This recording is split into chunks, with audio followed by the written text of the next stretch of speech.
Good evening, everybody, and welcome to Unlock the Middle Sunday night primetime show where we celebrate everything and anything that is great about middle-level learning and beyond. My name is Dean Patrick. I'm the principal of Charlton Middle School, and alongside of me, I have my good friend and co-host, Principal Chris Starcheski of Dudley Middle School. Tonight, we have deviated from the norm. We have gone out to find the Jedi. I can't believe it, Chris. We are going to actually recognize, I would call these individuals the true heroes of supporting everything that's going on inside of COVID today. Chris, first and foremost, how are you? Happy Sunday to you. You know how much I love this Sunday night stuff. It does make us so much better all the time. Great to see you, my friend.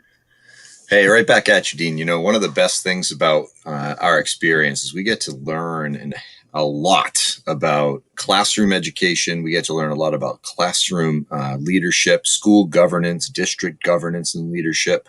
Tonight, we really get to dive in and understand a bit more about the backbone that's been supporting educators for the past, well beyond the past year, but this past year specifically.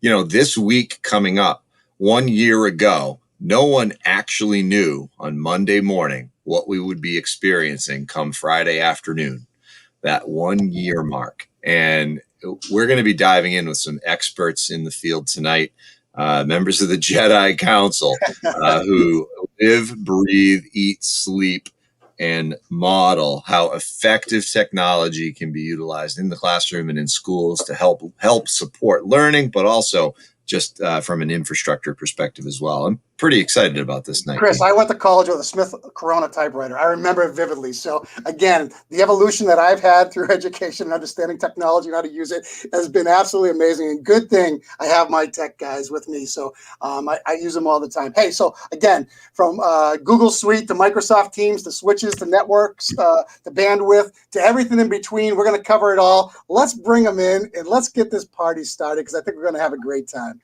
How's that sound? That sounds awesome, Dean. All I'm going right. to go ahead and bring folks in. You bring them in. I'll introduce them. First up, we've got Mr. Brandon Hall, Director of Instructional Technology from Pembroke Public Schools. Sarah Kyriazis, I just butchered the name. Sorry, Sarah. Manager of Instructional Technology and Digital Learning for the Worcester Public Schools. Jared Perrine, Director of Innovation and Technology and in Digital Learning at the Benjamin Banneker Charter School. Susanna Sommers, Administrator of Educational Technology Integration for the Waltham Public Schools. Colleen Terrell, Director of Technology and Digital Learning at Seekonk Public Schools. And Karen Winspur, the Director of Instructional Technology for the Norton Public Schools. Welcome this evening, Jedi Council. Thank you. Thanks for being here. For having us. You're absolutely welcome. Hey, I got to tell a quick story because it's very important because this whole thing started a long time ago. When we first started off, Chris and I put the show together, and Colleen was nice enough to send a really nice message back to me one day on Twitter saying she loved what we were doing. And ever since that time, I tell you what, I said, I'm going to get her and her group on here and we're going to make it work. And quite frankly, you know, the true heroes that support what we're doing every single day are our technicians who understand the technology integrationalists, everybody who understands and how to make it work. So welcome, guys. We're glad you're here. So first and foremost, I'm going to toss this out there and we're going to go with this. And the Jedi evolution, who wants to take that? Here it is. I'm going to throw it right in the middle. Colleen, why don't you start off and pass that ball around? I'm going to totally take it because I think I'm the problem in the group. I introduced everybody to each other. So I think Jared and I met first sitting on a park bench, but that was in Boston, actually, at iPad Summit, which was now Learn Launch, I believe. I sat down, got there a little early. Next thing I know, Jared sits next to me. We don't know each other from Adam, and we strike up a conversation, and it's been history since. And Karen and Brandon, actually Karen I met through our SCIT group, which is where I think everybody is now a part of. It's from MassCUE, and it's, somebody help me out. What does it stand for? I never know. South Coast something. Special interest technology or something like that. We're a special interest group for MassCUE, basically for instructional tech. Go ahead, Jared. I was going to say MassCUE has a lot of SIGs. Some of them are based on region. Some of them are based on, interest area, right? So SCIT is, what does it stand for? The South Shore? Yeah, South Coast. South Coast. Something. I Sorry don't to know, put you on the spot. technology something. South It's Cape great Island. though. Yeah. We get along great. We're like a group that sees each other monthly, and that's how I've really gotten to know Karen and Susanna and Brandon. But Brandon's district hired me to do some training at his school years ago, and we've become friends since. And actually took a class with Sarah, and that's how I got to know Sarah, and now she lives down the street from me. So it's been interesting. And then we went to Philly for a conference, maybe Chicago first, Chicago. introduced Susanna to everybody, and Sarah met everyone. Brandon wasn't there, so he had to join us last year in Philly, and Karen and I set he and Jared up on a mandate because we knew they would be great buds, and they are. So I don't know if they want to share their Wolf Lodge with their families. There it is. Oh, there you go. That was good. So we started out. There was everybody was in a text group except for Sarah, and we started kind of right away in March, and then we pulled Sarah in when she was going through a little bit of a rough time, and we said you need to join the Jedi. But Brandon, tell us how we got the name. So some friends in college and I, we would make sure we had dinner once a week. We'd sit down and just we made sure that was our time where we would all get together and spend some time together and talk. And, the topics were all over the place because it was college, but we kind of jokingly referred to ourselves as the Jedi Council, and we had our Jedi circle at dinner once a week, and we all looked like giant nerds, but we were okay with that. So back then, that was before texting and everything else, but it was nice to be able to get together and have sort of a common shared interest, right? We all either lived together or knew each other from living together, but we get scattered, throughout the course of the week. We'd all come back, we'd kind of recap everything that had happened, and then we'd, go about our week. But that was our chance to get together and talk and sort of, reconnect. Colleen, And you the threw out nerdness MassCUE. continues. Sorry, Yeah. go ahead. You threw out MassCUE. What is MassCUE for the people who are listening? Massachusetts Computer Using Educators. So we run a lot of professional development. We have these special interest groups. You can jump on our website, masscue.com. And Jared and I are on the board, actually. And I think everyone else is a member. And all of us, I believe, are on committees. So maybe not Sarah, but so we're really actively involved. And every year in October, there's a gigantic conference, at Gillette Stadium, which you should all attend if you have not. Can I just I want to make sure everybody has the correct address. It's masscue.org. Sorry, not yeah, .com. no, it's all good. Yeah. So yeah, Bad I mean, member. well, you're going to hear. I mean, you're going to hear lots of these groups that we talk about. We're going to talk about SIGs. We're going to talk about MassCUE. We're going to talk about other groups like Meta, which is the State Tech Directors Board. And I think you're going to hear kind of a theme throughout the whole night. I'm gonna throw a curveball in the middle here, and I'm gonna ask Karen. Karen, why don't you start off? How has your job changed since COVID, in the eyes of from your position and how you support technology within your district? Yeah, thanks for that. You're welcome. I saw you smiling. Softball, Karen. It's really interesting thinking about where we were pre-COVID, and then what has happened in the last year. And I think we're kind of all jack of all trades. You take and do whatever you have to do to get the job done, right? I mean, we were all in before COVID, but we were more trying to focus on, getting devices in kids' hands, with a long-term plan. Also kind of taking a look at professional development and, easing that out over a span of time, and then thinking, okay, now we need to do this 5-year plan in 5 weeks, right? It's really one of those things that the accelerator, everything was accelerated. And I think, I'm in a small district in Norton. So, there's 4 people in my department, plus our instructional technology specialist. So 5 of us and, 2,500 students.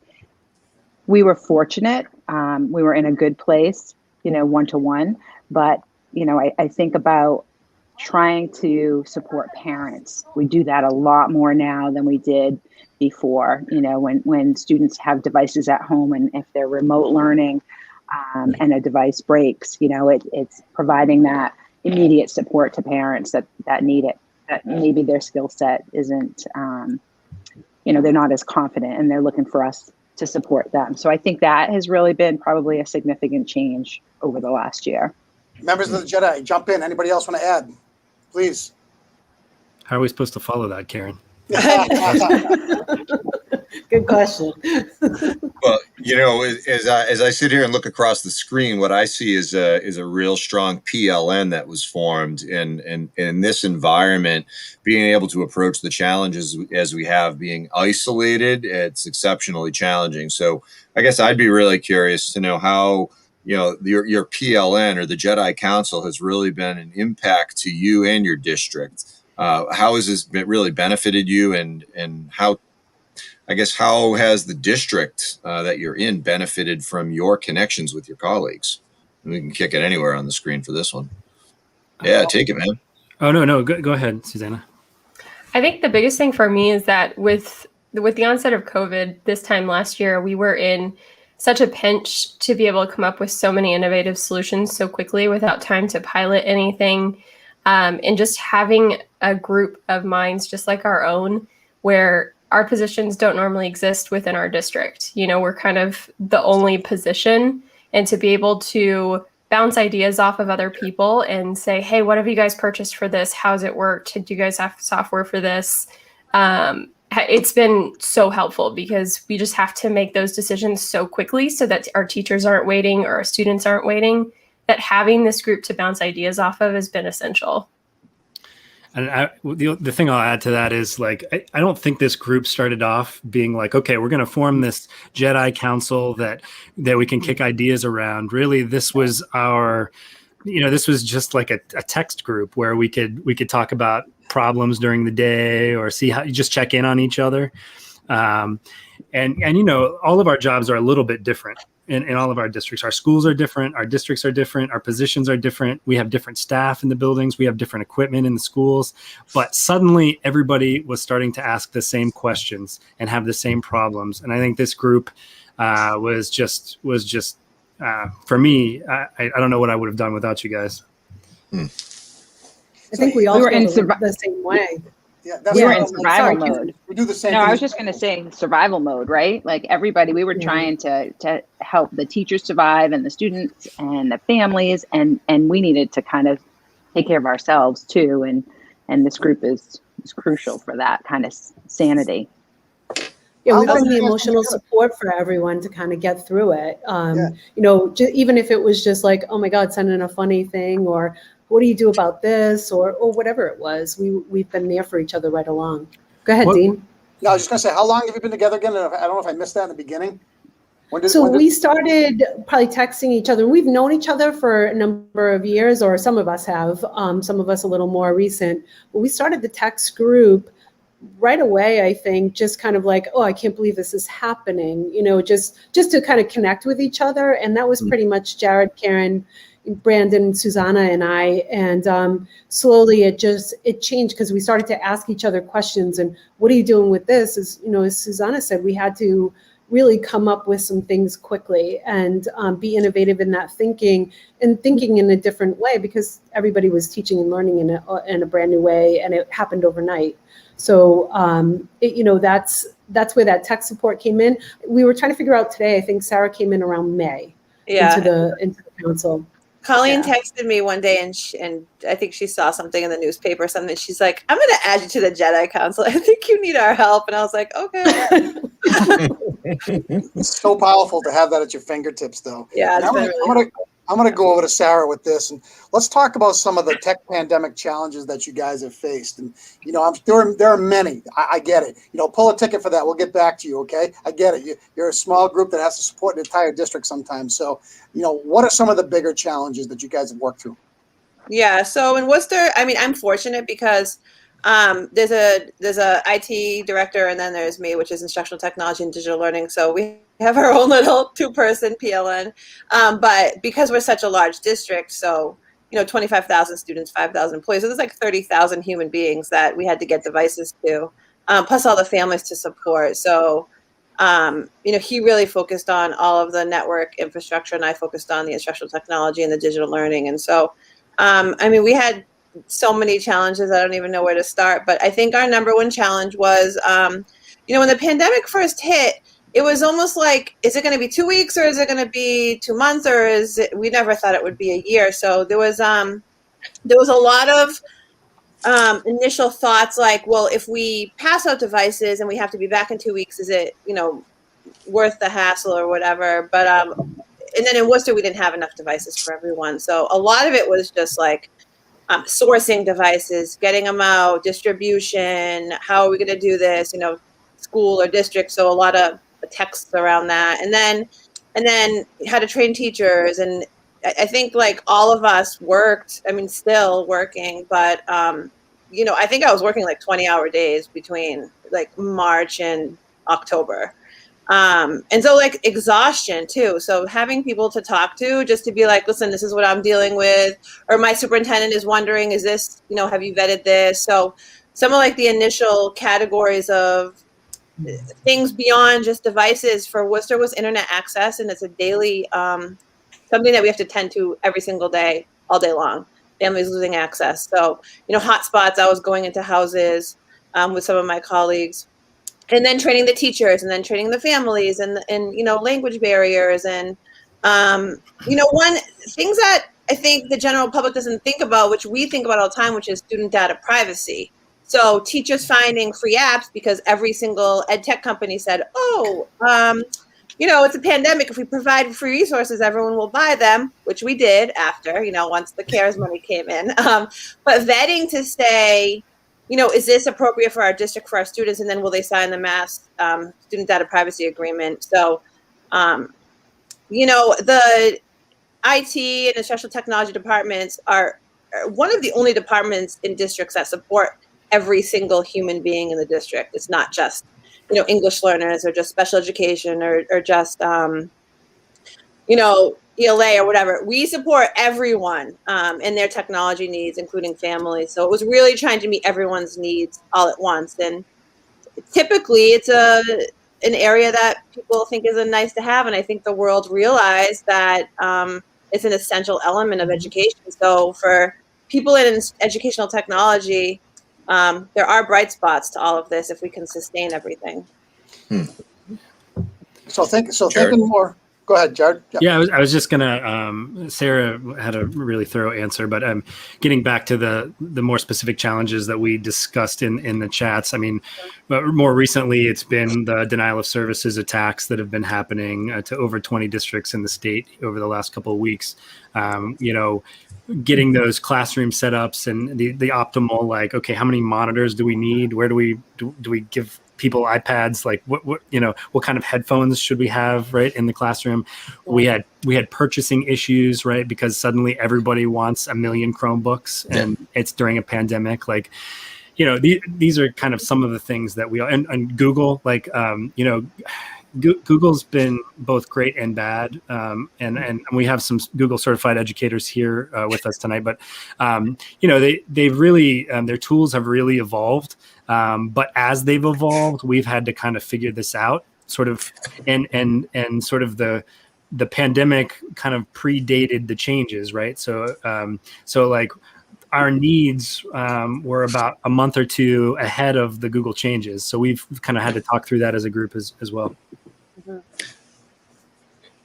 So what's next? How do you sustain what you've put in the hands of teachers and kids and families? Because as an instructional leader, Chris and I talk often about, it's a great time to reinvent school. It's a great time to take the tools that you have been able to take from, and this leads into the positives coming out of COVID, okay? To take the new tools that you have and changed learning for everybody. How do you sustain that? And where do we go from there? That's a question that we ask each other all the time. We're like, well, how are we going to keep doing this? Like, what is it that we're going to do to secure funding to keep these programs active? And for smaller districts like mine and Karen's and Colleen's, like, some of these programs, it's like, do we keep using Google Enterprise Edition that's, say, $24 to $48 an educator, or do we somewhere in that range, right? Depending if you get the sale price or not, or are we cutting some other program? And it may not be a digital program. It might be like, are we cutting a varsity sports team?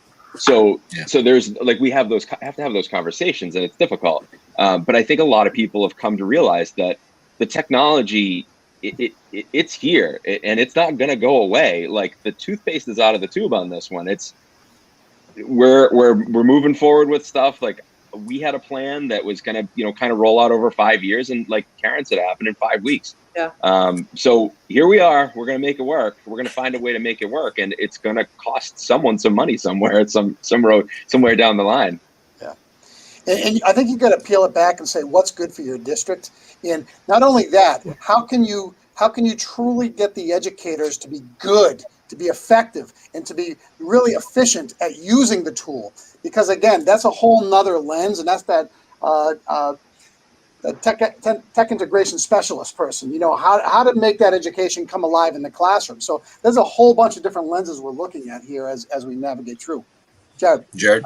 I just wanted to say that there, we as a group are asking these questions. You all are wondering these questions, but the people at the state are also asking these questions. Sarah and I are on a few different groups that are going through what we're calling these non-negotiables moving forward, so that we can provide the state, when I say we, the state provide guidance for the kinds of things that all districts need to have, so that education can really change, whether we're remote or in person.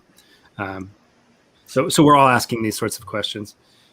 Yeah, I was just going to say about changing education too, is I think something that dawned on me over the pandemic is some people don't want education to change. And I think when you're in innovation, like technology and education is all about innovation and getting, giving student agency and voice and choice. I think we just lost someone.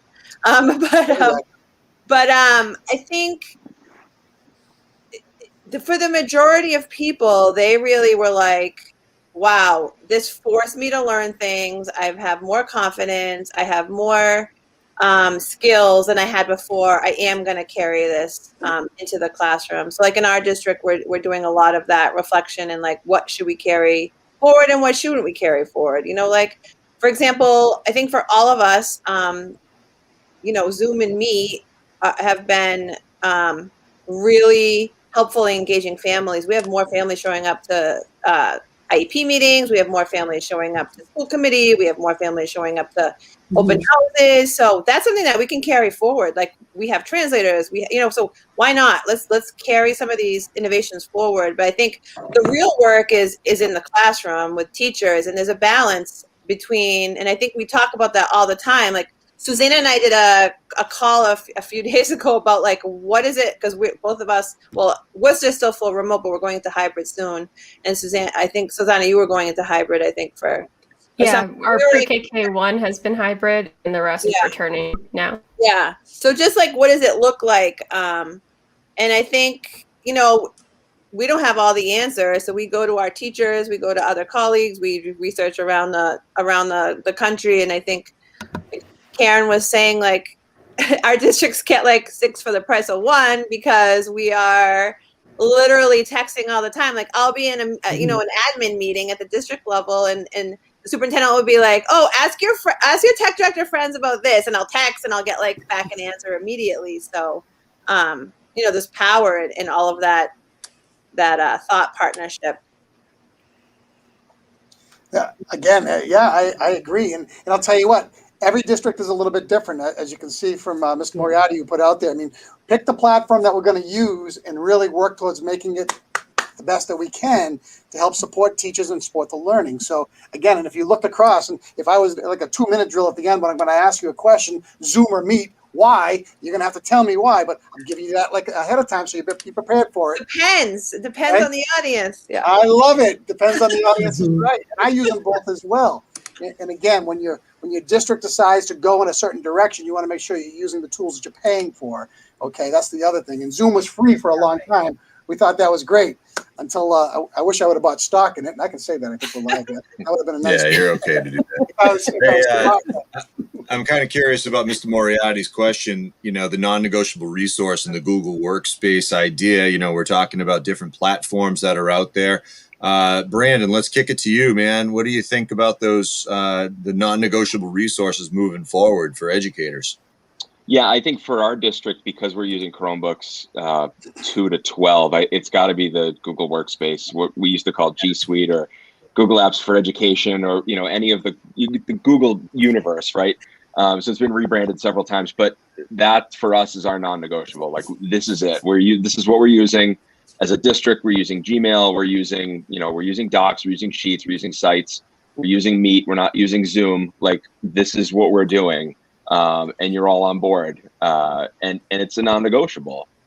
It's something that we have to budget for, and it's something that we ask our end users to say, this is the thing that we're going to do, and we're going to do it together. It keeps us in the same universe. It's less confusing for kids.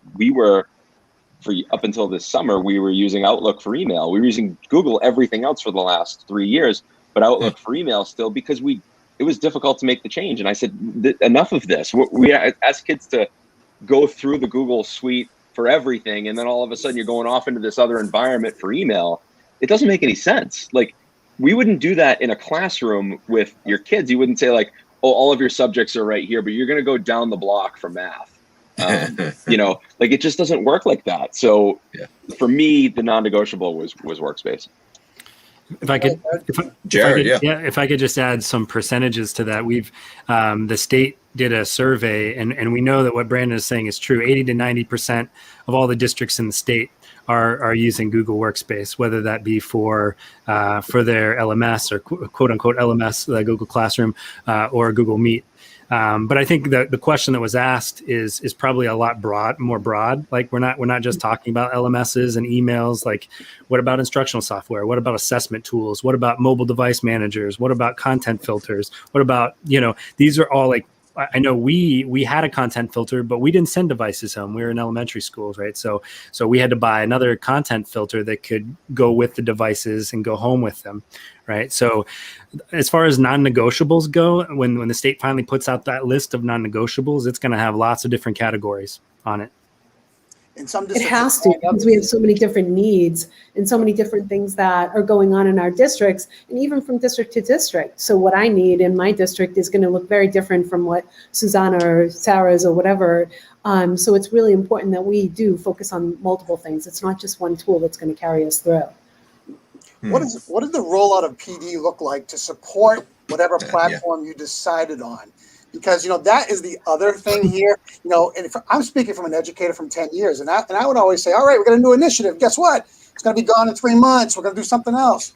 I understand that mindset. So, but if you can have something to really streamline and back up what the platform is, I think everybody begins to gain momentum and it gets better. So I'll toss that softball out there. What does PD look like for kids, for teachers, for families, so they can understand how the product is used? Goodbye. I'm walking away. I can talk about the whole show. Go ahead, jump on. Whoever wants it, go. Toss it up in the air. No, I know. See it, Susanna. Go ahead, Sarah. No, you go first. In our district, I mean, I know at the beginning I was putting out just tons of email resources as we were going. Just before the shutdown, luckily we worked on this and we finished it Thursday. We ended up closing Friday. We put together an entire website for teachers, and then also launched our family side. So we had, just walthamtech.org, and then you go there and it routes you to the parent side or to the teacher side, where we were constantly putting out PD resources, guides. We were also working on translating resources for families. Just, we have a really high ELL community in our district.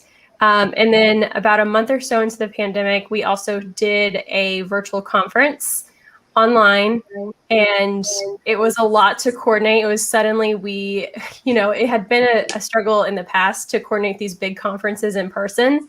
And then suddenly we were doing it live with like 20 concurrent sessions. And here I was trying to run all 20 sessions at home with one computer. But it went great. And we had teachers presenting on what was working. And it's great to hear from your colleagues. It's tough whenever somebody comes in and says, hey, here's how you should be teaching virtually.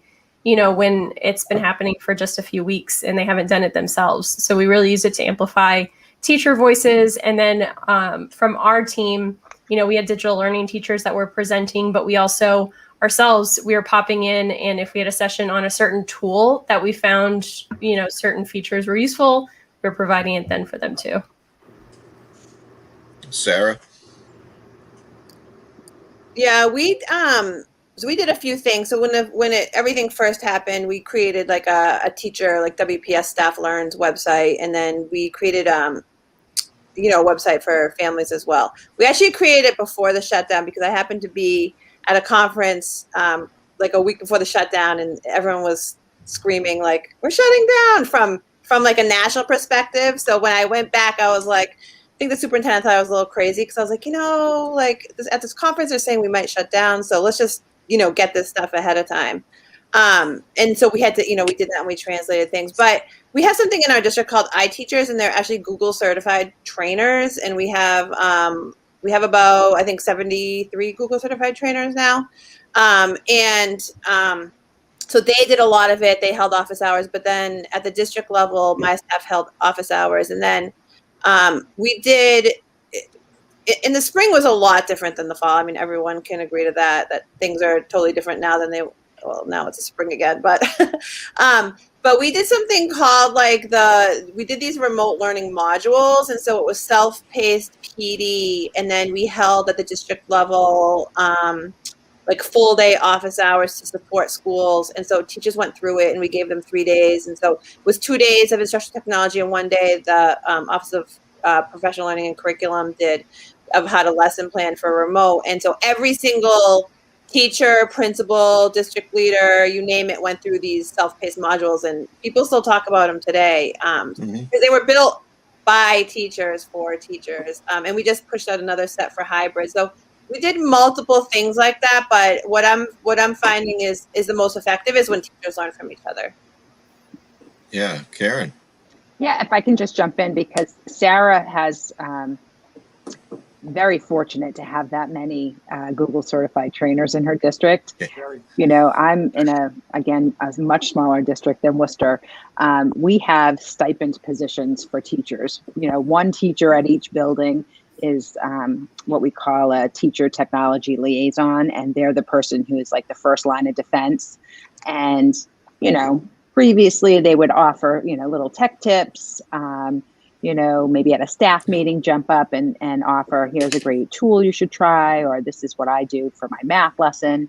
And then when we shut down, it then transitioned to offering Zoom sessions or Google Meet sessions. We were trying to ramp it up so that we could create like this collective video kind of YouTube channel, right? So we could send people back, and over the summer we were able to build upon that, but be able to send people so that they could do like Sarah said and kind of work through it at their own pace and be able to revisit. So that was something that I guess we had always wanted to do, but then the pandemic kind of forced us to do it. Success stories, hidden in the corners out of all this, as we sit down and think. And Sarah, my wife's an educator in the city of Worcester Public Schools, and I like them. She does, and I absolutely love them. And I was joking, within our private chat, yes, we all borrowed from those Worcester modules. I know I utilize them. I originally went to school for management information systems back in the early 90s. So I've got a great affinity for all the work that you're all doing. And I have to say that if this is what the job was back when I got out of school, I probably would be sitting in your role, because I ate, breathed, and slept this stuff. But it just, when Windows came out, it didn't really fire me up. So I said, let's go and teach. And lo and behold, here we are as a principal. But so the success stories are hidden in all that we're seeing here, and we've got great opportunities. I guess for each of you, what has been a real significant, unexpected outcome to the work that you've done, and also opportunities moving forward? can kick it to Colleen to start us Yeah, out we wanna here. take this Oh, it looks question. like Karen wants to go first. Yeah, I'm going to I throw can it back to her. Yeah. Fair enough. Give me up the hook. Struggling, so I'll just throw something out there. We were fortunate to have a digital learning specialist be hired this year for the first time. But I would say the teachers who really took risks and their willingness to ask for help, I feel as though that has grown leaps and bounds, and I know that the tech departments were appreciated before this, but they were really appreciated, for the support that they're offering. And so I feel like teachers taking risks and being open about not knowing how to do something, at least that's from my vantage point. And I'm going to piggyback off of that. I think coming into the district, I had just joined Seekonk. I had left another district that I was in for 20 years. I was in Mashpee, and I left Seekonk to come to Seekonk. So that was in July. The pandemic happens in March, and I really didn't know a lot of the teachers yet. So for me, it was an unexpected benefit was helping all these folks and really getting to know them very well, because I was offering professional development almost daily for the teachers, trying to get them to a better place as we shut down. I mean, I'll never forget the Friday before talking to a teacher who had never used a laptop before. She'd only had a desktop and was terrified. And I just said, whatever I can do, just let me know. And now she's so excited about the different tools that she's using, and she's so proud of herself. I was just on a session with her for the high school the other day, and she's like, look, Colleen, look what I'm doing. It's been awesome. And I feel so honored to have been able to be a part of that. So many of our teachers, like Karen said, they took risks, and, they just adjusted. This is it. This is what we have to do. And they just jumped in and did it. And I think we can all agree. I think that's been the biggest thing, and the amount of support given out devices. And it was huge. And the amount of folks that jumped in, teachers volunteered, our central office, superintendent, everybody was, okay, let's get these devices out to these people. We shut down on Friday, and we were handing out over 600 devices that following week, just because no one had any, just to get started. And the cat's coming to join me. So I think those were, the things that will stick with me forever are just how things changed for me and how I felt about the district. And I felt more connected to everyone and really felt like I was part of the Seekonk family. And then in the meantime, built this Jedi family. So lots of good things that came out of it. Awesome. Go ahead, Jared. I was just going to make one comment, I think sometimes you could, depending on how you see things, they could be half full or half empty. But we just, this pandemic reaffirmed everything that we already knew about this digital divide, and it brought it to the forefront. And important people are starting to have conversations about this, right? And it's not just the urban communities; it's rural communities were especially hard hit. As was, there were people in every community that were hard hit. But I think you're gonna start to see funding for that, for home internet, and you're gonna start to see conversations being had about those sorts of things. Well, you don't want to see a further divide of the haves and have-nots, and unfortunately, in parts of the Commonwealth, you still see people with dial-up. So it's just they're not all there yet, and that's a problem, and it's an unfair advantage for the people who have that platform in front of them. So great point, Brandon. I'll go across top row. Yeah, a lot of what Colleen said, the professional development we were able to do and to get people on board, it was instant. It was kind of like the ship's leaving, you got to get on. And we had people that were hesitant to use technology in their classroom because they were unsure the internet would always work, or that their device would always be available, or they just didn't want to because they always taught this way and the kids got the material. But we had people trying new stuff, and then we had people presenting the new stuff that they tried, people that had never volunteered to do professional development before for us. It was super exciting to see stuff like that. And then to be able to do some of the things to bridge that digital divide, to get devices into the hands of families that never had them before, to get internet for families that never had it before, or families that were all of a sudden in a shelter, but still able to access the schoolwork because they had a device from the school and they had internet from the school with a hotspot. So that's the kind of stuff that will really stick with me. Susanna? I think mine has been tackling some of our inequities across our city. You know, shortly after the shutdown, I actually got sick the week after we shut down. I was having to work from my bed, and what I was hearing was some of our families were in Burger King parking lots so that they could access the internet for class. And since then, we've purchased hundreds of hotspots for our school district that have been a lifesaver for some of our students to be able to not only participate in class, but see people and communicate with people. And, you know, knowing that that work is not only addressing the needs right now, but is setting us up now to have some infrastructure to address some of those inequities, I think is a really big positive that's going to come out of this. Sarah?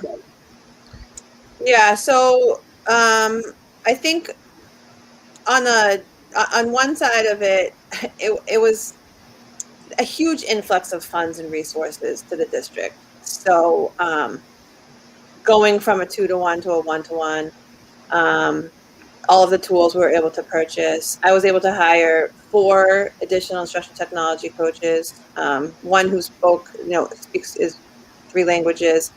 I think like what was said about the internet access is very real. We'd like to think that we've, solved it in the short term, but I don't really think we have solved it in the short term because every day I get emails. So again, like it's a constant struggle, but I think the bright spot in all of this is the improvement of the communication and relationships with families and with the community. So Worcester very early on put together this, it's called the Worcester Together, and it's led by the United Way, and it must have over 100 community organizations in it, schools, businesses. And I was on the internet access subcommittee out of that. And so we're, looking at that, and now it's actually under city council. So I think the fact that the entire community came together and said, this isn't just the schools issue, or this isn't just, DCF's issue or United Way's issue. Really, I mean, I've met hundreds of new people that are getting together just to support the schools and children and families. So I think that's been a real bright spot out of all this. And that's something that's going to continue and really strengthen education and just the support to families in the city. Technology is a tool. There's a misconception, okay? I know that we are being driven by technology at this point in time. And I can't help but go back, and I remember in our school, 10-year-old kids getting 75 emails a day and try to navigate through that right out of the chute. Very difficult. It's a soft skill that they just didn't have. And, trying to prioritize and organize. And to me, that becomes, it was a major hurdle to get over. And kids are resilient. They've gotten there. They've gotten better. But what is tech overload? I mean, and this is what I worry about. And I have more conversations with parents saying, we've gone to personalized learning. Everything's in front of a computer. We're losing the human connection. And I got to step back and say, that's not always the case, because COVID has put us in this position. But we're never going to forget that the greatest resource we have are our human teachers, face-to-face contact, using technology to augment the learning. Now, I'm going to walk away. I'm going to step back for a second here, because I think it's important that we just hear from you guys as the tech specialists that this is a tool, and this is only going to help teachers become better as we move forward. Agree to disagree? No one wants to take this one. I get it. I mean, look in the eyes of a 10-year-old going home and having a mother and father call saying, now I got Google Classroom. There's 5 sections out there. I'm getting emails galore. There's 100 emails for me to go through. It's hard to streamline and become efficient at that communication process. And that's one of the biggest hurdles that we have to get over. How do we teach our teachers to streamline that stuff out? And again, we've gotten better. There's no doubt about it. We've gotten better. It's, again, learning to use technology as the tool to get to where you want to be. Is that better? Go ahead. Oh, I was just going to say, I have 4 children of my own. I have 1 in elementary, 1 in middle, and 2 in high school, and my 7th grader, because he was in, he did basically like 3/4 of a year of a 6th grader, and then he went to middle school, remote, is struggling the most. I think it's that, probably the age as well. But I think if you don't see what the kids are seeing, and that's one part of Google Classroom that's really difficult, is that there's no assume the identity of a child. If you can see what the kids see, then it's really hard. You really have to take a step back, and because we did all of this so quickly, and I think at least we're trying to back up and say, okay, now you need to assign, don't forget to assign due dates and then times, and then use emoji, and all of those executive functioning type things need to be taught. And some teachers did it really well, and some teachers they were just doing everything they could and learning. I mean, we have teachers that are video stars now, making screencasts that had never even heard of what the tool is. So I mean, the amount of the speed and acceleration of how teachers learned was so fast. And I think that kids are, we have a lot of work to do with kids and student skills. There's I think we've had huge gains in our pre-K and K, because we bought Seesaw for them, and they're making videos and doing these things, and teachers keep saying we're really surprised at how well the kids adjusted. But it's when you go from a paper agenda to now everything's in Google Classroom in all different areas, it's very overwhelming for kids, and we still have work to do around, nothing's perfect. We still have a lot of work to do around, how to organize and how to teach those kids the skills. But technology is just a conduit between humans, right? So if we can use technology to strengthen the relationships and to streamline and help organize, that's where the sweet spot is, I think. Using technology as a teacher, the teachers are the most important, the human beings are the most important. The technology is just a tool we use. I mean, can I comment on this? Absolutely. So Sarah went kind of the direction I was going to go. I was going to put on my parent hat. And I think I see Brandon nodding too. So I mean, I think, parents were in a tough spot over this pandemic. But I look at my kids. I have two kids in K-8, and one of them is a second grader. When this pandemic started, he was in first grade. And this is some of the conversations that I'm having now in my new district, is kids have missed really sensitive periods of their life, right? With those first graders, they're not getting the reading instruction that they need to get or need to have gotten. However, my second grader now, he's learning grit, and he's learning independence, because when I'm home working with him, he's got to, I can't be next to him all the time, right? So he's throughout the course of this. So I think there's been positive and negatives to this whole thing. But I'm not sure where I'm going with this, but we're going to be I can help you because of this. That's where you're going.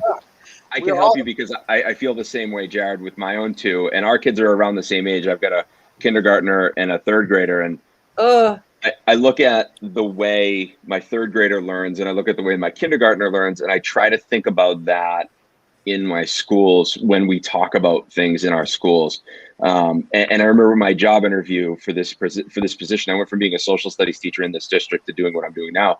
And they said, well, what experience do you have as in elementary level? And I said, I don't have any, but I'm a parent now.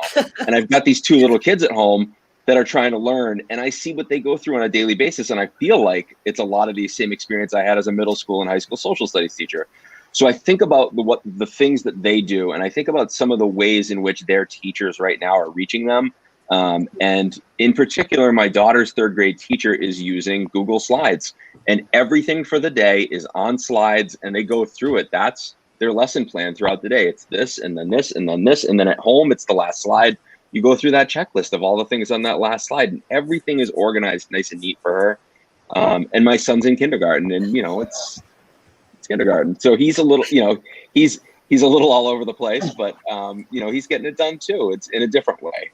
But I try to think about my own kids, like Jared, when we do some of the things that we do. Mm-hmm.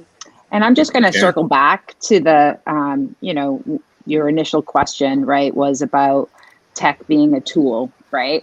And I think we all will agree that it all comes down to what's the purpose, right? What's the underlying curriculum purpose, and whether it's connection or communication or, social studies topics.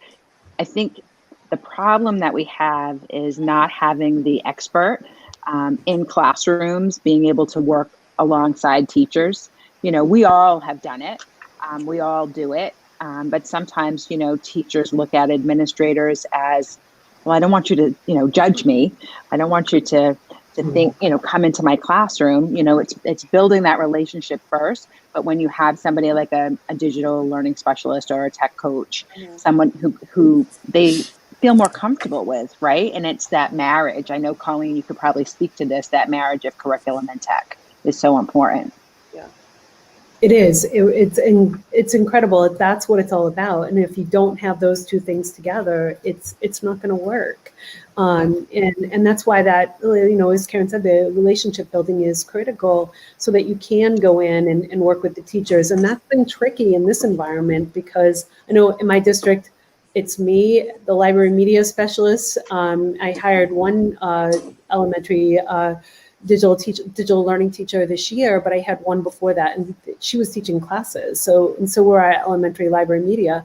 So it was the middle and high school one. So we were trying to provide that support, and now we want to continue to provide that support for the teachers so that the tools aren't, and the learning that they gained aren't lost. And we can continue to grow on that and build upon it and make sure it's part of the pedagogy. And we're building that marriage and continuing to sustain it for years to come. I don't want it to go through a divorce, I don't want to go back to school as we come back April 4th. I think it will be completely pre-K through 5. Sorry, they'll be full in person. I don't want those elementary teachers say, okay, we're done with tech and okay, we're going to walk away. That would be awful because we've learned so much and we've grown so much so that we can have those opportunities of personalized learning. We can put in the tools in place that are going to support those kids so that we can meet them where they're at. So that's important. We don't want that to go away.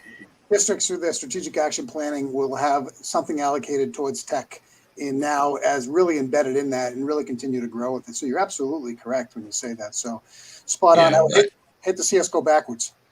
Yeah, do our tech plans now because, like Karen said at the beginning, the 5-year plans they were done. They were completed in about 5 months. Yeah, I have, I love the summary that Colleen just provided, and I'm thinking about that 5-year plan. I'm also thinking about the section of the district strategic plan, that's called technology. It's no longer kind of a standalone item. It's integrated in with instruction. And if there's ever been an opportunity for us to break down the silos of job responsibilities and merge those instructional coaching, segments and the curriculum segments and the assessment segments, all under one auspice of, how about this, support for teaching and learning, and not have it be siloed and completely separate from the classroom. Let's take advantage of that. Well, hey, Colleen, Karen, Jared, Brandon, Sarah, Susanna, thank you so much for joining us. We're coming up on a 55-minute experience with you tonight. We could certainly talk for quite a long time about this. And, I'm eager to get back at MassCUE. I mean, I've seen you all there at some point. Now I have faces and names to attach to the Twitter handles that I know about. Looking forward to connecting with you in person at some point soon. On behalf of Dean and I, thanks so much for joining us tonight. Everybody out there in Unlock the Middle Land, be sure to check out our website for the actual bios of these amazing superstars of the Jedi Council. We are eager to connect, build our PLNs, and we just got a heck of a lot better tonight by this little interaction. The 6 guests, please hang on after Dean and I close out the show so we can round out our chat with you. Everybody out there, have a great week ahead. And as we return to our 1-year anniversary of the COVID pandemic and school closures, think about all that we have accomplished and all that we have been able to do together, because we are better for it having gone through this. It has been a challenge, but without a doubt, we are primed to achieve at a very, very high level. Be well, everybody. Thanks so much.